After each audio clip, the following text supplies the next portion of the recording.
Here?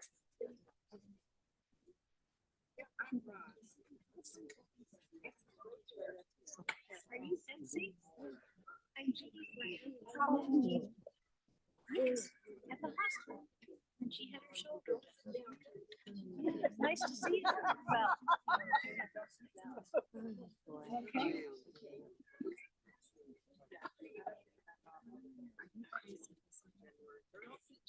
I'm not. I'm trying to get out of there. No, you're good. You're good. I'm just the neighbor. Service is Thursday.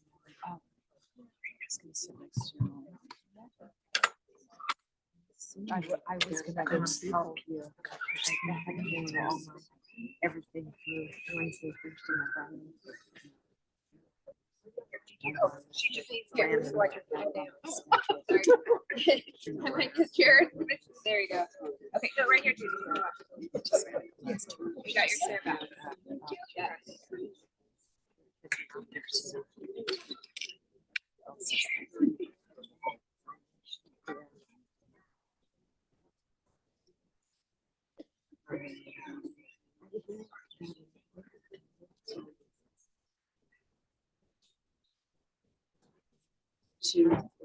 Yes. Oh, we have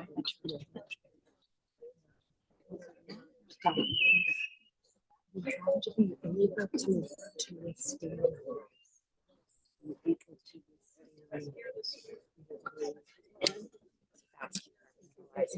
No,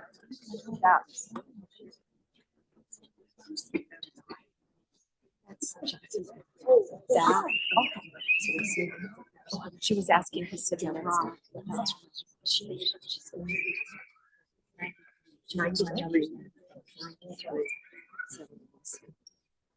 And my mom and Barbara.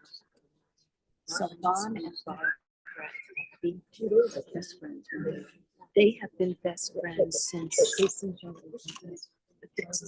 for through life. It's so sad. It's so she's just moved. She's just moving.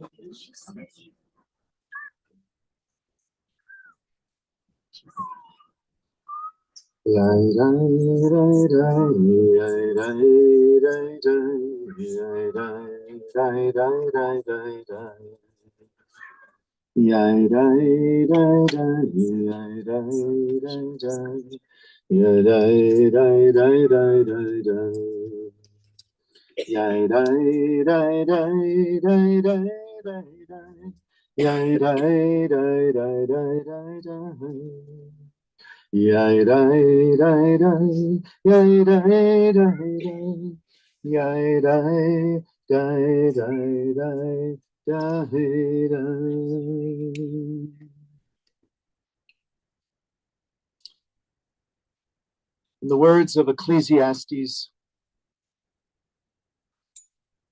the season is set for everything, a time for every purpose under heaven, a time for dancing and a time for wailing, a time for birthing and a time for dying, a time for speaking and a time for silence, a time for seeking and a time for losing. We gather this morning at a time of losing. Thank you for coming, so many of you. A true testament to the importance of this gathering. And thank you to those joining us on the live stream as we all gather to bid farewell to Barbara Carr. And thank you for welcoming me into this holy moment. I'm Rabbi Rick Brody, the Baskin Jewish Community Chaplain at Jewish Family Service of Colorado. It was an honor to gather this past Shabbat afternoon at Bobby's bedside with her loved ones, both those physically present and those who joined us remotely in her final hours of life, to offer prayers of closure, peace, and comfort. Due to the hasty and urgent nature of things unfolding on Shabbat, the call for a rabbi came to me instead of to Rabbi Sarah Schulman, rabbi of the Hebrew Educational Alliance, where Bobby had been a member for many, many years, up until her death. Rabbi Schulman has been in touch with the family and sends her condolences from herself and on behalf of the entire congregation, and hopes to gather with mourners and consolers tomorrow for Shiva.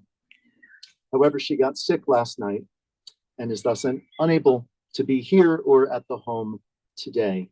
We wish her a speedy recovery. I've gotten to learn a bit about Bobby in these past days, preparing her family for today. It's an honor to be here now, to guide Bobby's mourners and their family, and all of us gathered through this ceremony of sacred recollection and joyful remembrance, and to bestow a final act of kindness upon Bobby with a proper burial beside her beloved Jerry. Before we hear more about Bobby's qualities, the impact of her relationships, and her legacy, I offer this brief biographical sketch, some of the basic facts of Bobby's 90 years of life. Barbara Faith Cohen was born on February 21, 1935, the 18th day of the month of Adar Aleph, 5695 on the Hebrew calendar, in Denver, Colorado, the second child of Minnie and Lou Cohen. Her brother Herbie was 13 years older. Her Jewish name was Bluma Fruma ben Leib HaKohen Umasha. Bobby died this past Sunday morning, March 30th, 2025, Rosh Chodesh, the first of Nisan, 5785, at Porter Hospice in Littleton, Colorado, after having resided at the Carillon at Bellevue Station for the past 7 months. Bobby grew up in the tight-knit Jewish neighborhood of the West Side. Because of the age difference with Herbie, for much of Bobby's youth, she was like an only child, getting lots of attention from her parents, and only really got to know her brother when they were adults. As she said in an interview she gave a decade ago, "I had a great childhood. I was raised around a lot of people that loved me, my aunts, my grandmother, my folks. We lived in a neighborhood where everyone knew each other." Her aunts lived next door, and the units connected to each other via the basement. She had lots of friends, engaged in lots of play and fun. Best friends from high school included Barbara Eglow and Essie Perlmutter. Another close friend is Roz Ash, whom she met as a young adult. We welcome all three of these lifelong friends who are with us today. Bobby was very close with her mother, reminiscing that she was always there for me, a quality we will learn Bobby embodied as a mother and a grandmother. Her parents kept kosher and were members of the HEA and of a little shul down the street. Bobby went to cheder for religious instruction in the afternoons and recalled that the teachers were very scared. Bobby attended North High School, graduating in 1953. Bobby wanted to get married and be a mother. There were plans for her to attend CU Boulder, and she spent the summer after high school doing secretarial work.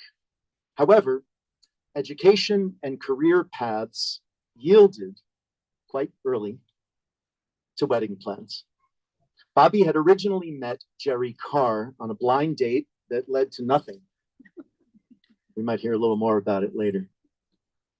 But then about a year later, they reconnected and began dating in May of 1953.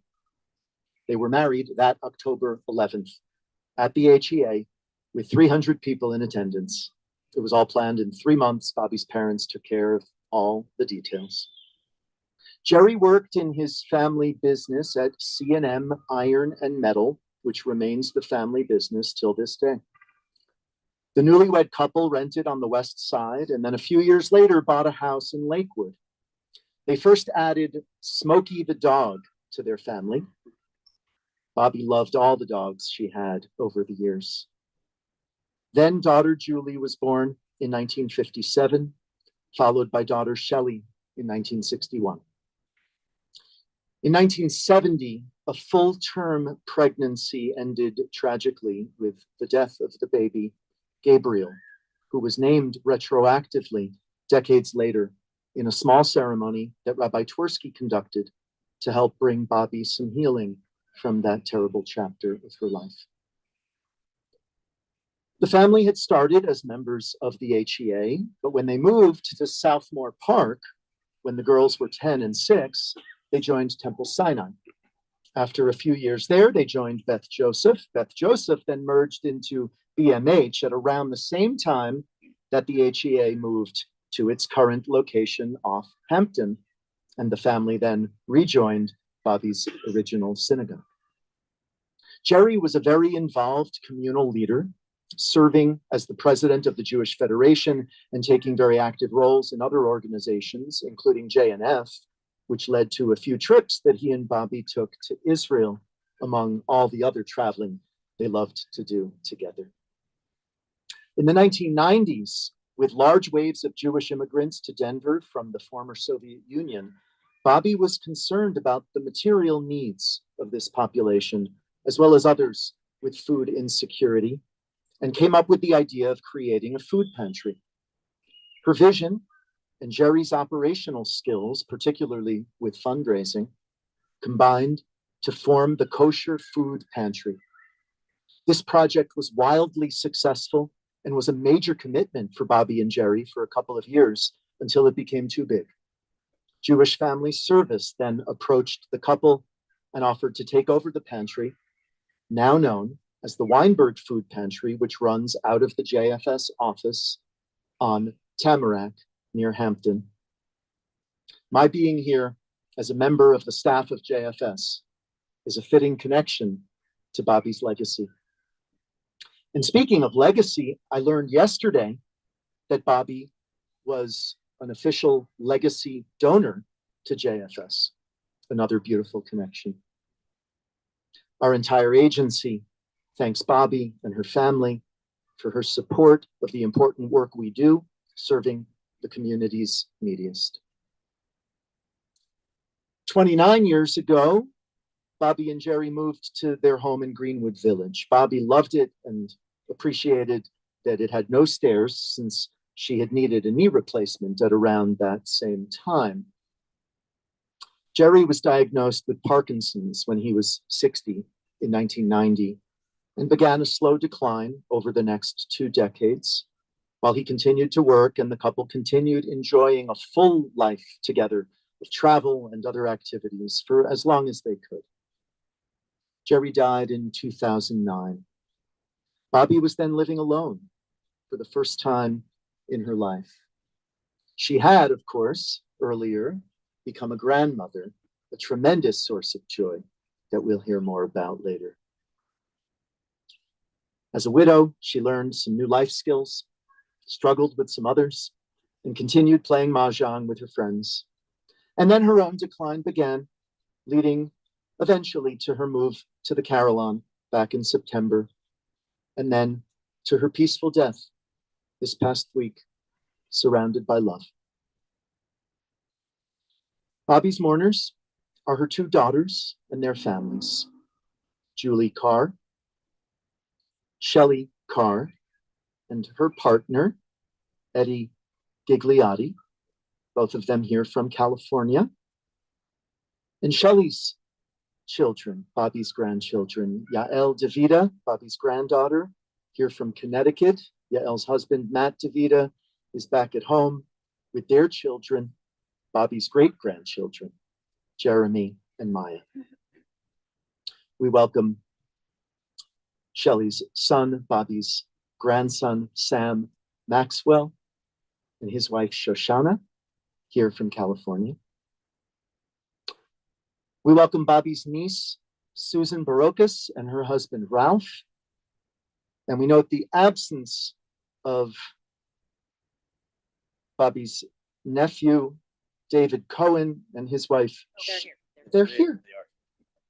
Well, welcome. David Cohen and Sheila, who reside in Denver, had been out of town in New York or changed their plans. We're happy you're able to be with us.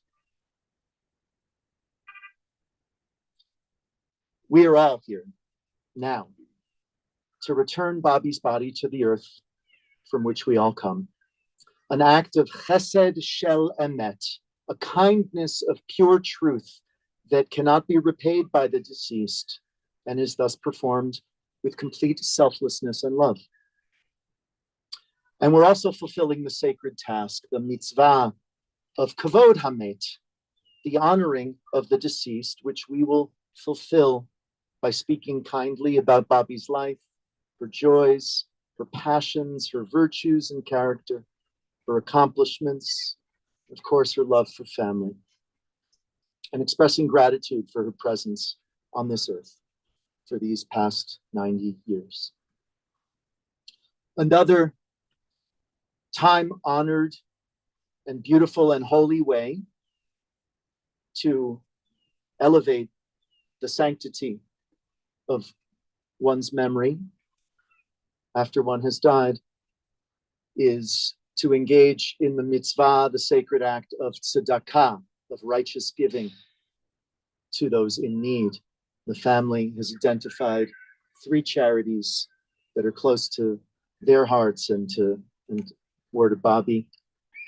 Those who wish to make donations in her memory can donate to the ASPCA, to the Multiple Sclerosis Society, or to the Parkinson's Foundation. We engage in all these acts of memory and sanctification with appreciation for the memories Bobby crafted for us, and with sadness that her journey among the living and her ability to fashion new memories in the present has come to its end. Yet we cling to the knowledge that her legacy will endure in so many ways, and that her memory will be a blessing.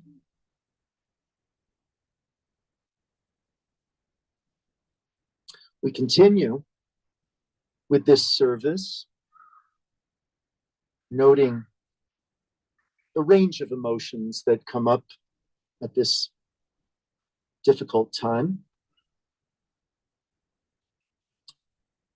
We turn to support from words from our tradition, psalms and prayers that link Bobby's life with the 3,000-year-old heritage of the people Israel and the eternity of God.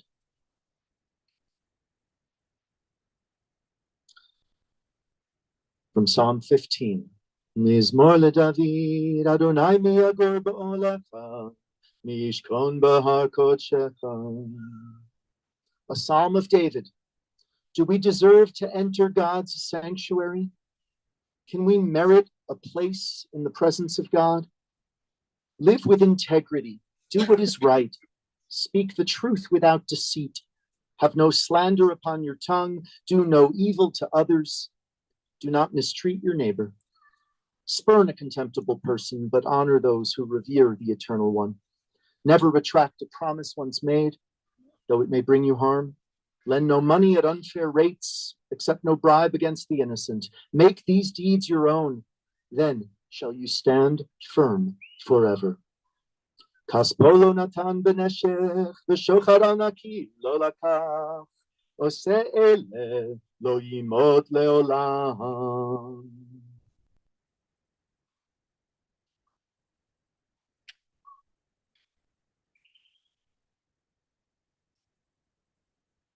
From Psalm 33.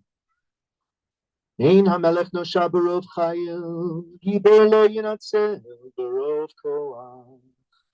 A monarch is not delivered by a large force. A warrior is not saved by great strength. A horse is a false hope for deliverance. For all its great power, it provides no escape. Truly, the eye of the Eternal is on those who revere who wait for God's faithful care to save them from death, to sustain them from famine. We set our hope in the eternal, our hope, our help, and shield. In God our hearts rejoice, in God's holy name we trust. May we enjoy, Eternal, your faithful care as we have our hope in you. Yehi chastecha Adonai aleinu, kasher yichalnu la. The 23rd Psalm. I'll recite it first in English. If you know it, I invite you to join with me. A Psalm of David. The Lord is my shepherd, I shall not want. He maketh me to lie down in green pastures. He leadeth me beside the still waters. He restoreth my soul. He guideth me in straight paths for his name's sake. Yea, though I walk through the valley of the shadow of death, I will fear no evil, for thou art with me. Thy rod and thy staff, they comfort me. Thou preparest a table before me in the presence of mine enemies. Thou hast anointed my head with oil. My cup runneth over. Surely goodness and mercy shall follow me all the days of my life, and I shall dwell in the house of the Lord forever. Mizmor leDavid, Adonai roi lo echsan, Binot deshe yarbitzeni, Al mei menuchot yenahaleni. Nafshi yeshoveh, Nafshi yeshoveh, Yancheni v'magle tzedek, Leman shemo. Gam ki elech begetz almavet lo irara ki ata imadi shivtecha umishantecha shivtecha umishantecha hema yenachamuni Taroch lefanai shulchan, Taroch lefanai shulchan, Taroch lefanai shulchan, neged zorera, Dishanta vashemen roshi, Dishanta vashemen roshi, Dishanta vashemen roshi. Kosi revaya, ach tov v'chesed, yirdefuni, kol yemei chayai,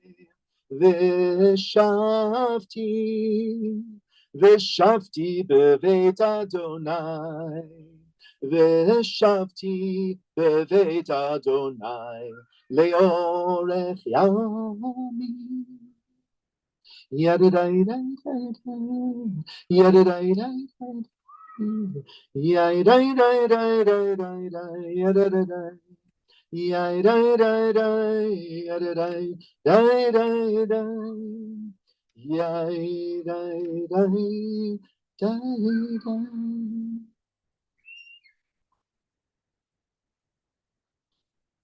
We now come to the point in our ceremony where we have the privilege of hearing reflections from those who knew Bobby best, those closest to her, friends and family.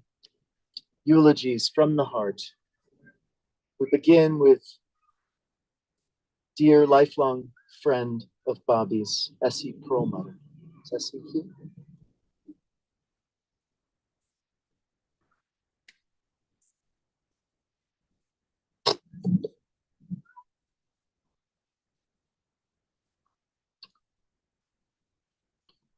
Bear with me because there is going to be some repetition. Rabbi, you were so eloquent. And I'm going to speak from a person who, from the point where I lived through a lot of these experiences and adventures with Bobby. I would like to express my heartfelt condolences on the passing of your dear beloved mother, grandmother, great-grandmother, aunt, and friend to many, my BFF, my friend for life, Bobby Carr. To Julie, Shelley, Eddie, Yael, Matt, Sammy, Shoshana, little Jeremy, and Maya, who would have adored their great-grandmother, and to her niece and nephew, who she adores, she will be missed. It seems like we knew one another forever, growing up, as the rabbi explained, in a small sheltered community on the west side of Denver. Bobby, Barbara, Rhoda, and I took advantage of our good times together at Lake Junior High, North High School. As young brides and mothers, and again, my forever friends, it is especially heart-wrenching when this bond is severed, and I must say goodbye. Allow me to go back to those crazy, naive years in Cheder, as you referenced, Hebrew school at the HEA. Our crazed teachers referred to the students by their Hebrew names. I am Esther Leah, and Barbara Faith was, you said Bluma Flumma, I said Bluma Flumma, or Flumma Bluma, translate. Anyways, we had fun and drove our teachers crazy. Translated, and I'm not a scholar, Rabbi, I say it is a blooming flower, so befitting to Bobby. She was quick-witted. Sometimes her remarks were a bit sarcastic, and then she threw in a Yiddish word to help define the moment. This pretty small bud matured into a lovely, stylish, sharp woman. Now, this is another differential in how they met. I sat Bobby, one of my bridesmaids, next to Jerry, Jordy's groomsman, at our wedding on March 17th, 1953. The result, the following October, two best girlfriends wed two best guy friends 72 years ago.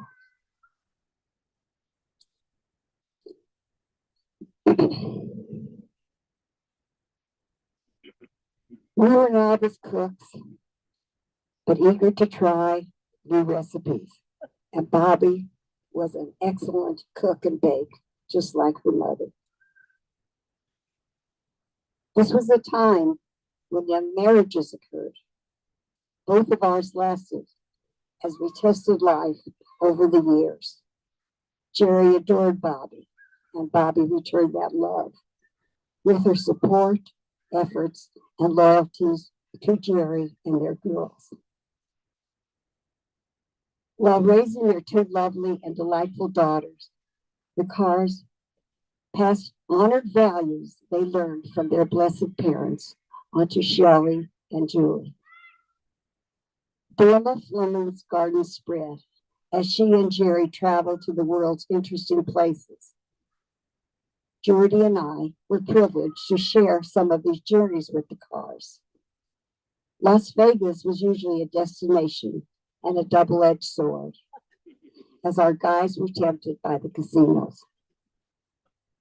As families, we took our kids to Sun Valley, Idaho, and Laguna Beach, California, where there were games and challenges. The Perlmutters and the Carrs got their fix in the Big Apple, DC, and Boston. We rooted for the Broncos at Super Bowls in San Diego and Florida. Then there was that ill-fated trip to New Zealand and Australia. Jordy had a heart attack in New Zealand, and we had to separate. With their broken hearts, the Carrs continued touring other places in New Zealand, having a wonderful experience in Australia. I will never forget the love and kindnesses Jerry and Bobby expressed to us at this time. When Jordy was discharged from the hospital in Invercargill, New Zealand, we reunited with Bobby and Jerry in Hawaii and returned home together. In addition, were our 5-year birthday reunions with Barbara, Bobby, and I in DC and Philadelphia. The 3 gorgeous girls had some pretty bad hair days in those windy cities. Bobby loved babies. And actually, I think at some point, she would have traded in her 2 teenage daughters for 4 babies. True to the Carrs and their commitments to the Denver Jewish community, Bobby volunteered at Beth Israel Hospital helping with newborn infants. She even gave shots, and I was very impressed by her strength. Bobby was active in many organizations. She tap danced at elderly facilities, entertaining the residents, resulting in her having to have 2 knee replacements. And as you spoke, Rabbi, Bobby's crowning glory, together with Jerry, was founding the Kosher Food Pantry. Bobby had read stories about the Jewish poor. With Jerry's business skills and Bobby's urging, this great couple worked and funded the food bank at their own expense with private contributions until the Jewish Family Services took on the responsibility of the food pantry at its facility. Presently, thousands in need are served yearly. I would be remiss not to state how Bobby, with her daughters, supported and were constantly tending to Jerry. They were an incredible team.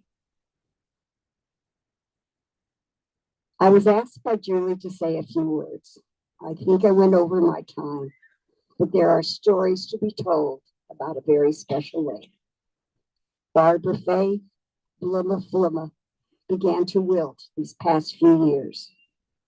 She was the recipient of wonderful Medicare and abundance of loving help from her family, especially Julie and Shelley, who would travel from California to lend a hand to her sister to help their mother.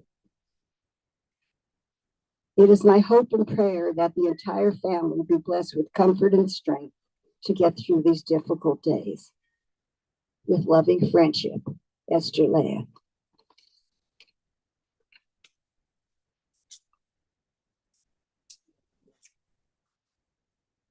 Thank you so much, Essie. What a beautiful tribute to your dear, dear friend, Bobby. Another friend has some words to share. Barbara?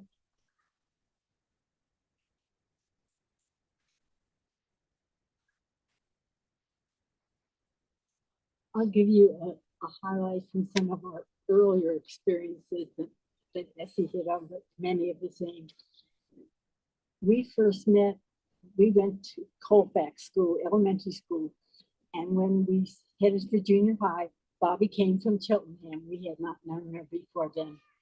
And Essie and Rhoda and Bobby and I just kind of buddied up for some reason. We just did. That was us. And it lasted, oh my gosh. Well, it's still lasting with Essie and I. It lasted the rest of our lives, through families, through just an unbelievable amount of experiences, many that Essie alluded to there. We had a great time at high school. We were members of the Valkyries, the pep team, in our beautiful purple cardigan jackets and pleated skirts with gold beanies. I don't know how they ever chose purple and gold, just school colors, but they were really bad.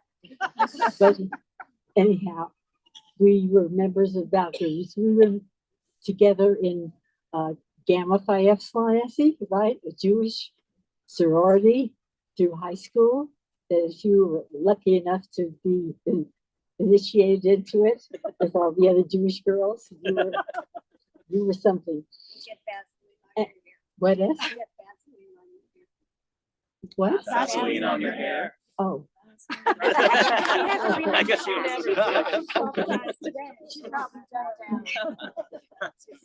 We just had wonderful times through high school.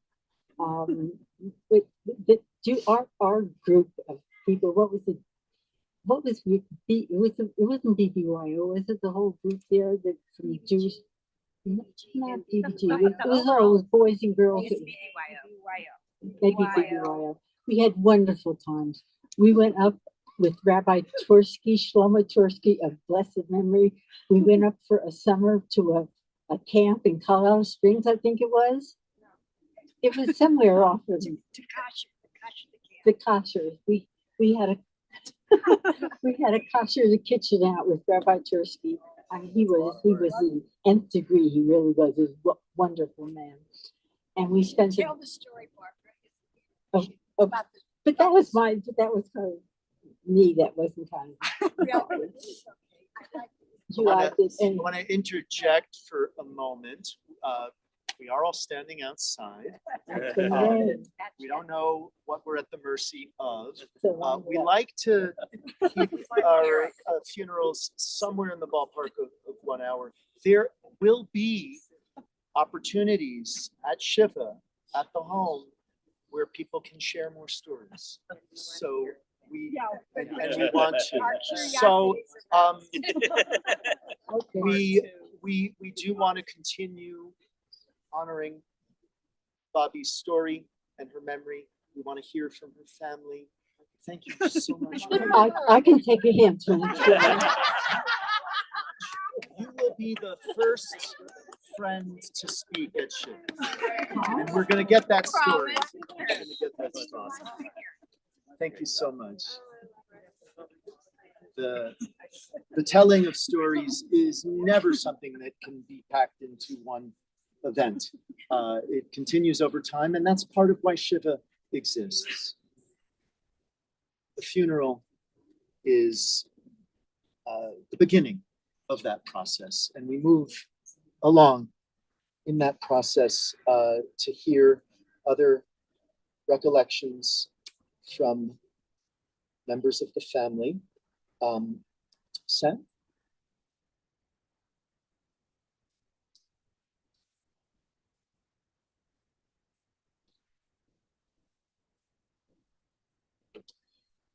Thank you, Rabbi. Thank you for all the workers here helping us today make this a smooth event. And good morning, and thank you all for coming. I know it's a hard event to be here for. It's important as we lay Nana to rest. My name is Sam. I'm Nana's grandson. They say that parents give you life. And while that is true, grandparents also give you life, just a little bit sweeter.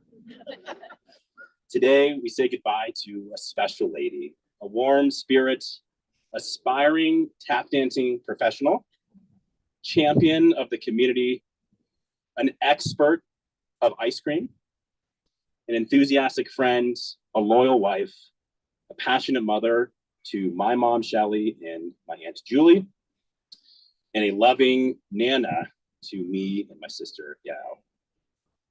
At 35 years old, I'm so lucky to have experienced so much of life with her. It's in these days of mourning that I've really thought hard about the kind of childhood that I enjoyed. And in many ways, that childhood was represented by my many trips here to Denver to visit Nana Bobby and Grandpa Jerry of blessed memory. These visits were filled with unbridled joy and good times. We went to Rockies games, to Broncos games, mini drives to the mountains. We dined out at only the finest establishments in town, you know, places like Chili's. I'm not really sure why we love that place so much, but we did. For me, these were special times, and I learned a lot from both of them. From Grandpa, I learned a sense of humor, a love of sports, and the lesson of hard work. Cementing this, he woke me up at 6 a.m. to earn my first dollars putting in the morning shift at C&M Iron and Metal. From Nana, I learned the lesson of being kind, respectful, and fair to everyone. She was quick-witted and funny, elegant and dynamic. With her style, she had a sense of flair. But most importantly, she was a steady, calming force in a chaotic world. After all, who would have the audacity to see the movie Good Burger, starring Nickelodeon's Kenan and Kel, with their grandchildren, only to walk out about halfway through and wait for us in the lobby. After Grandpa passed away, my respect for Nana only grew. I knew how difficult those moments were for her and the family, but she always remained determined to live the rest of her life. When I came through Denver on a spring break road trip with 5 of my friends in 2012, we stayed a few nights with Nana. She fit right in with everyone, and many of them still to this day ask me about her. After all, it's hard to forget meeting someone else's grandma. I often tried to build a relationship with Nana through our beloved Denver Broncos. But unfortunately, those overtures typically fell on deaf ears. Until Peyton Manning came to town. Well, then, of course, Bobby Carr became the biggest diehard Denver Bronco fan on the block. You could tell she was really into it, watching some of the games, but certainly all of the 6 o'clock news hits where she consumed her daily 4 minutes and 30 seconds of carefully curated sports content they prepared for her. I'd like to say that she did that to connect with me, and perhaps maybe a piece of her did, but I actually do think she liked following the team during those years. The story of Nana can't be complete without mentioning her cooking, which Essie did a great job of doing. She made a mean brisket, and she made amazing chocolate strudel and lemon bars. Having holidays at Nana's, whether it was Pesach, Rosh Hashanah, or Thanksgiving, always meant that we ate well. Even in these final years, most of my time here revolved around eating, or even more fun, talking about where we would eat next. I want to thank my mom, and especially Aunt Julie, for all the hard work these last few years, caring for Nana and setting her up for success. I'm even pleased that my wife Shoshana was able to meet her several times, and she was able to attend via FaceTime, thanks to Susan and Ralph, my wedding in September via FaceTime. So thank you to you both for setting that up. I finally want to thank her caretakers, Marnie, Shalyn, and Jennifer, who were instrumental in these final days in keeping her and her world bright and happy. Speaking at her funeral is surreal, it's sad, but for me, it still represents a tiny little piece of that childhood that remains alive thanks to the memory of Nana. Thank you.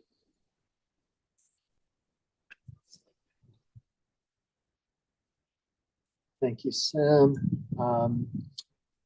Shelley, you have words that, to be read by yourself. Okay.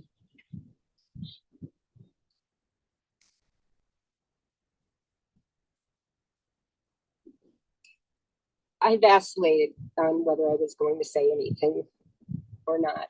I wrote a whole lot in my head, and that's between me and Mom.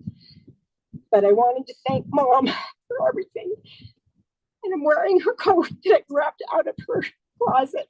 And thank you for having it fully loaded with Kleenex, like you had in every possible pocket, bag, bra, you name it. And we are also wearing lipstick for you. And that's all you ever wanted me to do was put a little makeup on. And didn't I have some lipstick? So I actually have it. I put it on at some point, and maybe it's still on. But thank you for everything. You finally are at rest. I hope it's what you wanted. And I'm glad we could do this for you.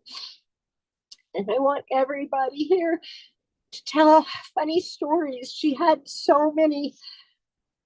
We laughed so hard so many times.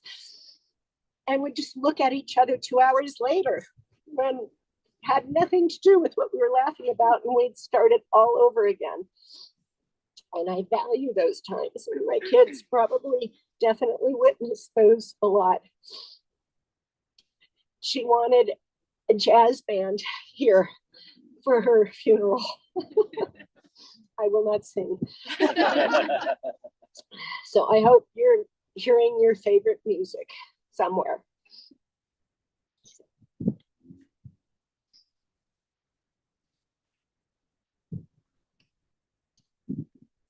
Thank you, Shelley.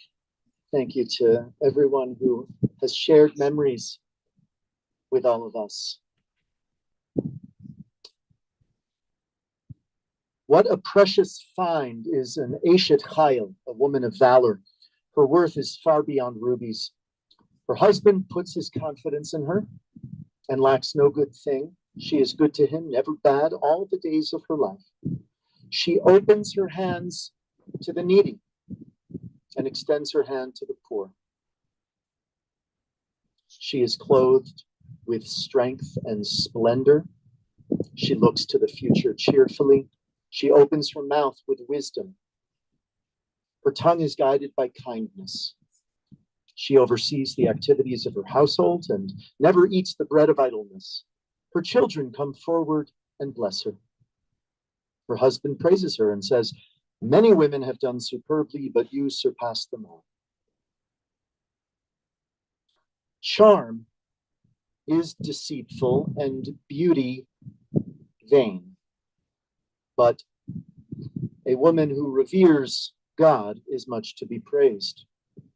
Extol her for the fruit of her hand. Wherever people gather, her deeds speak her praise. That's chapter 31 of Proverbs, Eshet Chayil, a woman of valor. So many of those descriptions apply to Bobby. The reference to the tight bond of husband and wife, the idea of priceless worth, caring for the needy, opening one's hand. We've heard very specific testimony to the way that Bobby brought that value into reality in her life in ways that endure and are a source of inspiration for all.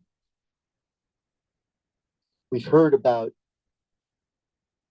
not only her penchant for some sarcasm and for various Yiddishisms, which sometimes folks weren't sure, were they Bobbyisms or were they actually Yiddish? We've also heard about kind speech, about being present with kindness and love for those dearest. And Bobby was. She taught kindness, both in how she modeled living and in the explicit lessons that she passed along to her children and grandchildren.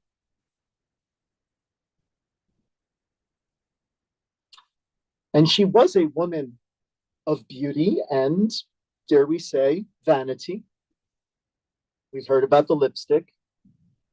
We didn't hear as much about the shoes, but I learned a lot about a shoe collection that could put Imelda Marcos's to shame.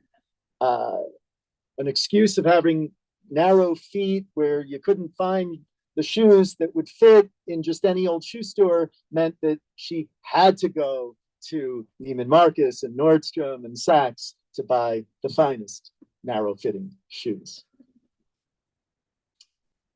And she encouraged others to look good. And yet, our tradition tells us, as in this proverb, charm, outward charm, and superficial beauty, those are aspects of vanity. But we know what endures and what truly matters. To have reverence for the values of goodness and kindness towards others, caring about the world around us, and passing on lovingly those values to the next generations. In learning about Bobby, I see those embrace of values and those deeds of hers as the fulfillment of what the proverb says, that a woman who reveres God is much to be praised.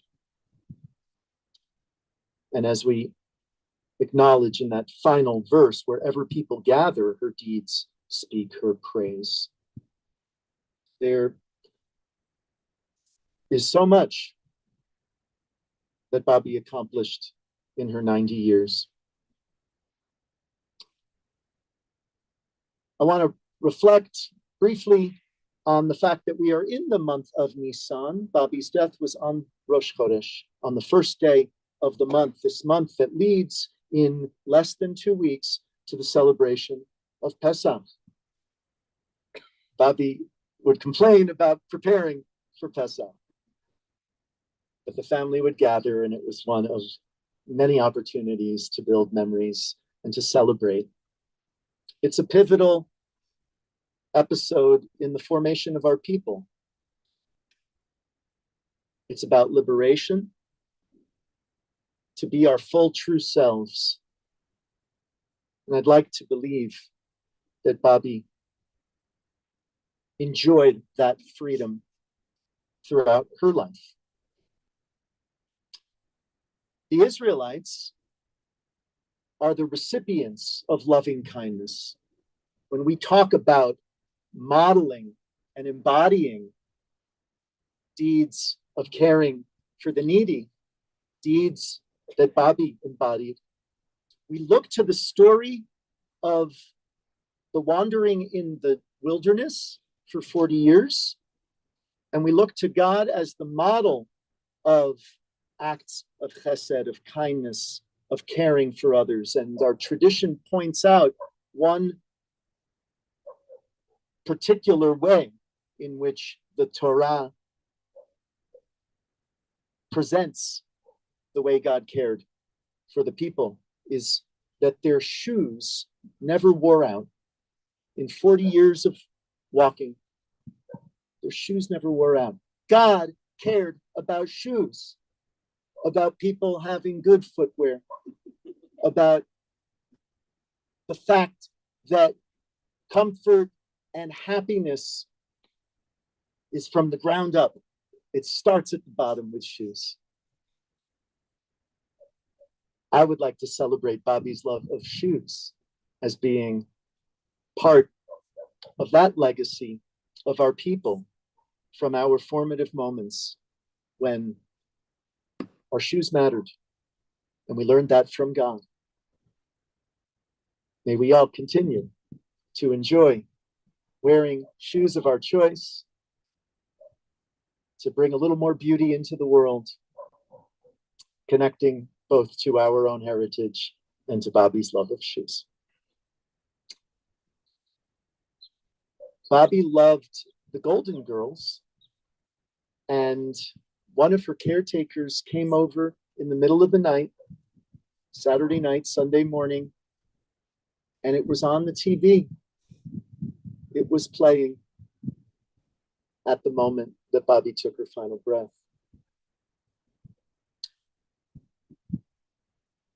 I wasn't surprised to learn that she loved the Golden Girls, in addition to other Hallmark Channel fluff. But the Golden Girls, she was a Golden Girl. And even long before she was, from when that show first aired, I imagine she saw some of herself in some of those characters, particularly Betty White's character. There are a lot of beautiful values expressed, along with a lot of great humor in that series. And a lot of it is summed up in the theme song, which I think also captures a lot about Bobby. I thought that might be a sweet way for us to wrap up our eulogies. Thank you for being a friend. Traveled down a road and back again. Your heart is true. You're a pal and a confidant. I'm not ashamed to say I hope it always will stay this way. My hat is off. Won't you stand up and take a bow? And if you threw a party, invited everyone you knew, you would see the biggest gift would be from me. And the card attached would say, Thank you for being a friend. Thank you for being a friend. I want to thank you. I want to thank you. I want to thank you. Thank you for being a friend. And when we die and float away into the night, the Milky Way, you'll hear me call as we ascend. I'll say your name, then once again, thank you for being. Thank you for being a friend. I want to thank you. Thank you for being a friend. Thank you, Bobby, for being a friend, the wife, the mother, the grandmother, the great-grandmother, community leader, and an inspiration in so many other ways. Your memory will be a blessing. May you rest in peace.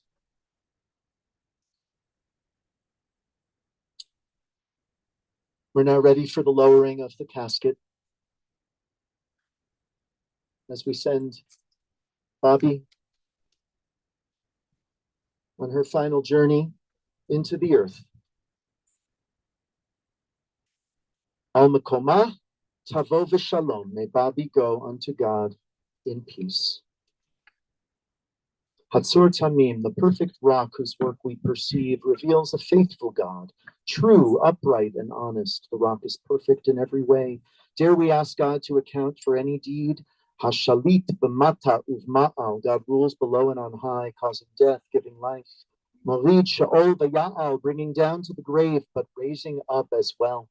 Hatzor Tamim, the rock is inscrutable. Dare we question Mata Aseh, what have you done, when God's every word comes to be immediately?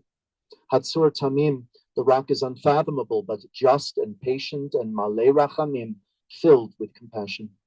God, have pity for parents and children. Ki lecha adon haslichot v'harachamim, as forgiveness and compassion are yours. You are just, Eternal One, in the giving and in the taking. In your hand is pikdon kol ruchot, the essence of all spirit. You would never permit the impact we made to fade. So consider us keenly, ki lecha adon harachamim v'haslichot, for you are the master of compassion and forgiveness. Adam im ben shana yehiyeh, were a mortal to live but a single year or even 1,000. Kalo haya yehiyeh, it would not seem enough. Baruch dayan ha'emet, we therefore praise the judge of truth, who takes, but who also gives life. We know, Eternal, that your discretion is beyond us. We know, O God, that your word is good, but your judgments at times puzzle us. And though we may brood over harsh realities, tzaddik ata, we place our trust in your righteousness and accept our lot, our loss, and the love that remains with us forever. Rachem al pleitat tzon yadecha, have mercy upon us and strengthen us to maintain our courage at this time of sorrow. Adonai Natan, the Eternal has given, Vadonai lakach, and the Eternal has taken. Yehi Shem Adonai Mevorach, may the name of the Eternal be blessed.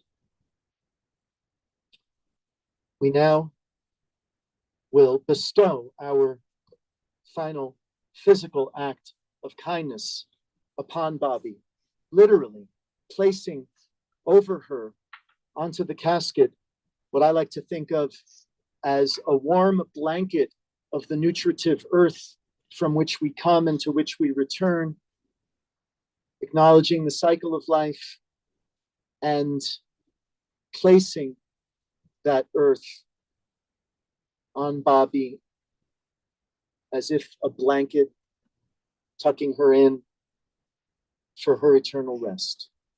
This is an act of love. We'll start with the mourners and their family engaging in this ritual act of using the shovel in a different way than we engage with a shovel when we're doing normal work in a garden. We rotate it so that the convex side is pointing up and the open side is facing down. We pick up a little bit of earth that we balance on the top of the shovel. This not only signifies that we're doing something different, but it requires a little bit of hesitation, signifying that even while this is an act of kindness and love, it marks a finality, and we do so with mixed emotions. We place a little bit of that earth from that small bit of the shovel onto the casket, and then we turn the shovel in its usual position for 2 larger scoops of earth that we place onto the casket. When we've done those 3, we've done a complete act. We then return the shovel to the pile of earth, and the next person who's using it begins the act from its beginning, picking it up from the earth and returning it to the earth. We don't hand it to each other. So we'll start with immediate family, and after they've had this opportunity, all others who wish can line up at different places where the shovels are and engage in the ritual.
Other family members can come forward, form lines, followed by everybody else. Come take a shovel at any place around the pile of earth.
How are you?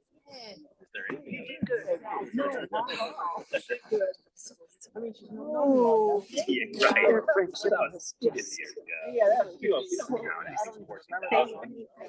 he always said, "Oh, Larry, I'm straight." It is, yeah. It's like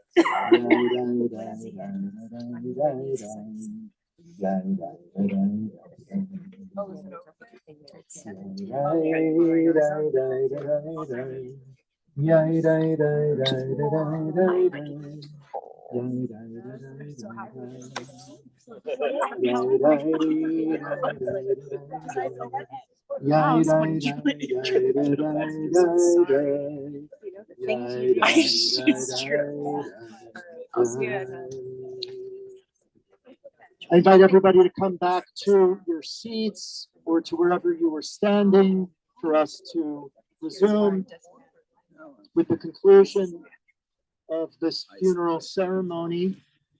I've been involved quite a few. We have now completed our final act of kindness for Bobby's bodily part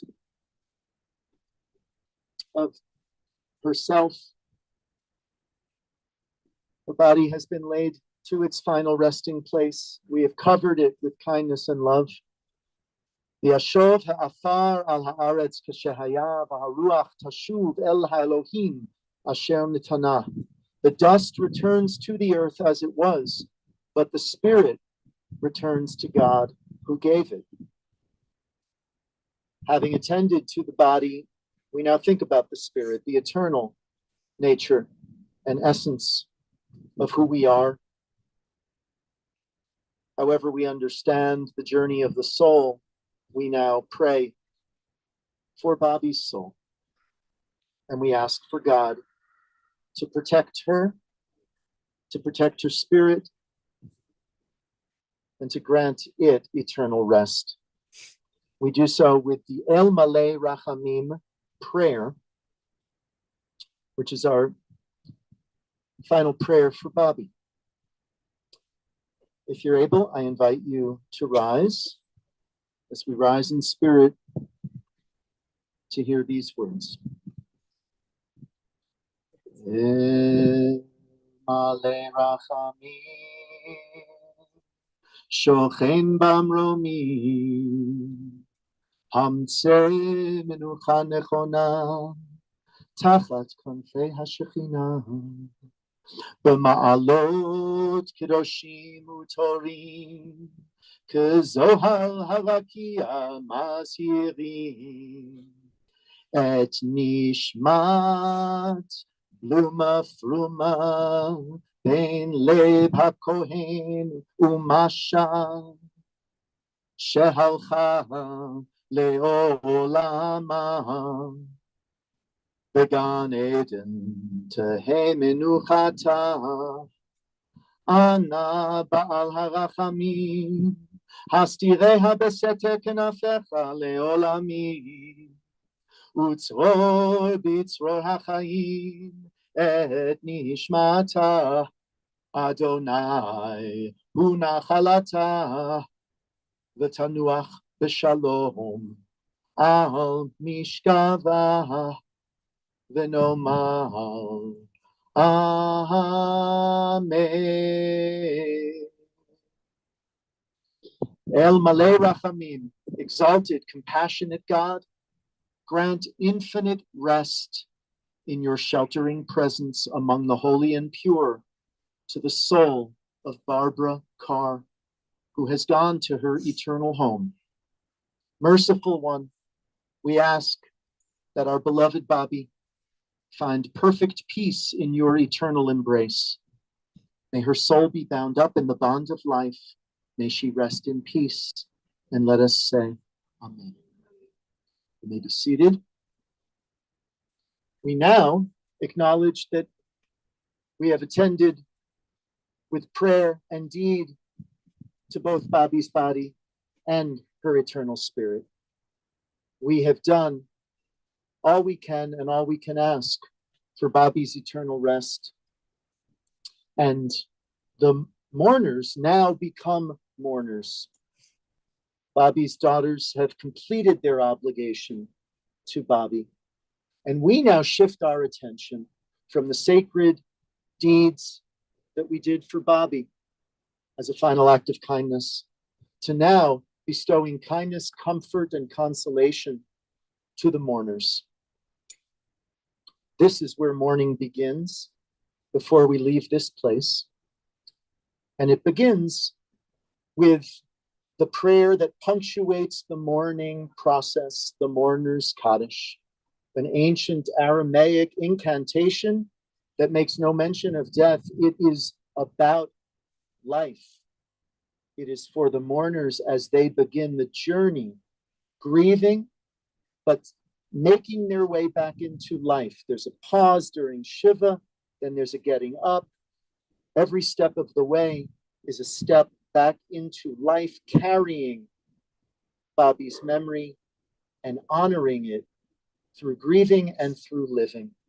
We, the community here with the mourners, play a vital role, supporting them, reminding them they're not alone, saying amen to their recitation, and serving as their support. Mourners, I invite you to rise for the Kaddish. Others, if it is your custom to stand for the Kaddish, I invite you to do so. Mourners, Yitgadal v'yitgadash shemei Rabbah. Amen.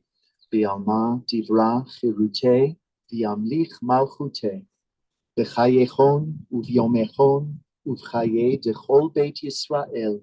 Ba'agala uvizman kari v'imru Amen.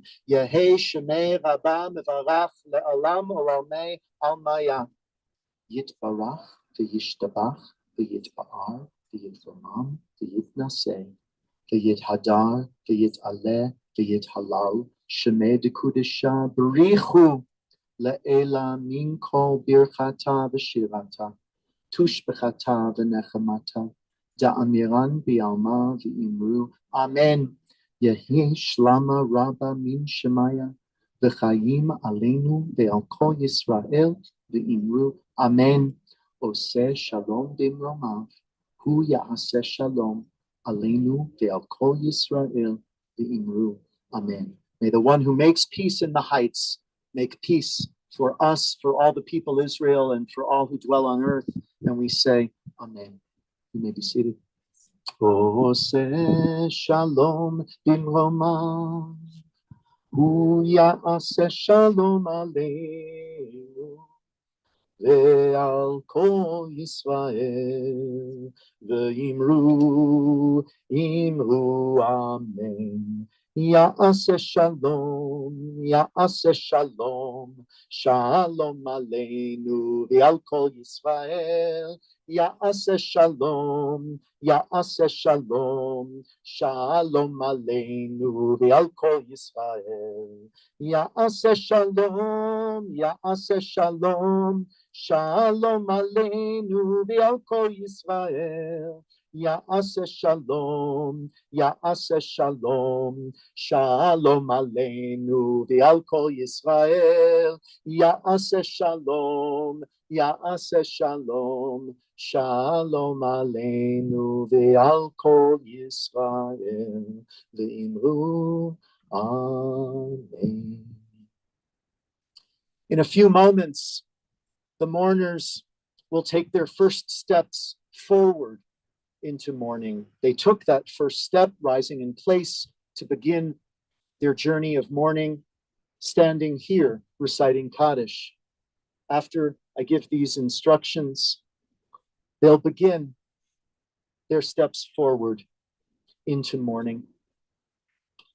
Before we leave here, eternal God, creator of all life, you give the gift of your spirit and we are formed. You take it in return and we turn to dust. We are grateful for the many blessings in Bobby's life. We now turn to you, seeking comfort and light. Harachaman, compassionate one, grant us solace and strength. Reinforce our faith, for you are our rock and redeemer. And let us say, Amen. The consolation we speak of, the comfort that we ask for God to provide, also comes from us. We partner with God to comfort these mourners. And as they take these steps from here, just as we stood with them as support for Kaddish, we do one more ritual, which is we're going to form two lines on the path that leads to the road in between the two stones that are directly in front of me. We're going to make an aisle facing each other, an aisle for the mourners to walk through. We will be their walls of support. We will be their comfort. As they walk through the aisle, we will say to them words that I will prompt for you to repeat after me, traditional words of comfort. Hamakom yenachem etchem b'toch she'ar avelei Tzion v'Yerushalayim, which means, may the ever-present source of comfort, we speak of God as Hamakom, which literally means the place. It reminds us that God is present in this place. And as the mourners walk to their next place, we wish for God to continue to be with them, meeting their needs wherever they are. May the ever-present source of comfort grant comfort to you, along with the remnant of those who mourn for Zion and Jerusalem. We remember, as we do at many pivotal moments throughout the Jewish year and life cycle, we remember our connection to our people's suffering, to the destructions and devastations we have endured in the past, which remind us of the hope of rebuilding. We remember that God was with our ancestors at the times of those destructions, comforting them and raising them up. And so too, our prayer is that God will be for these mourners, which for them in this moment is as devastating as the destruction of Zion and Jerusalem, and that God will again comfort them and raise them up. So everyone besides the mourners and their immediate family, let's walk this way.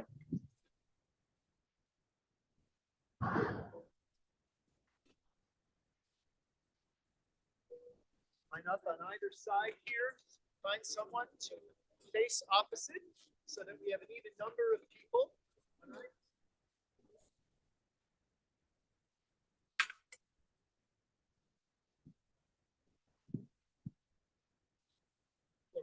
Yeah.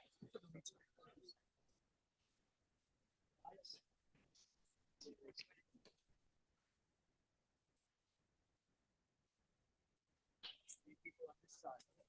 Facing opposite somebody.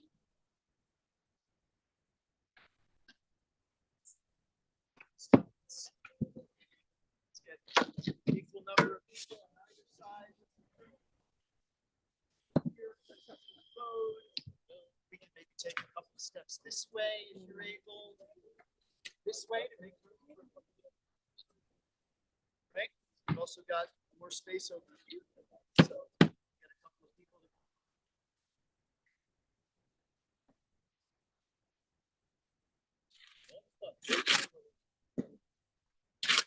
Sam, Sean.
That's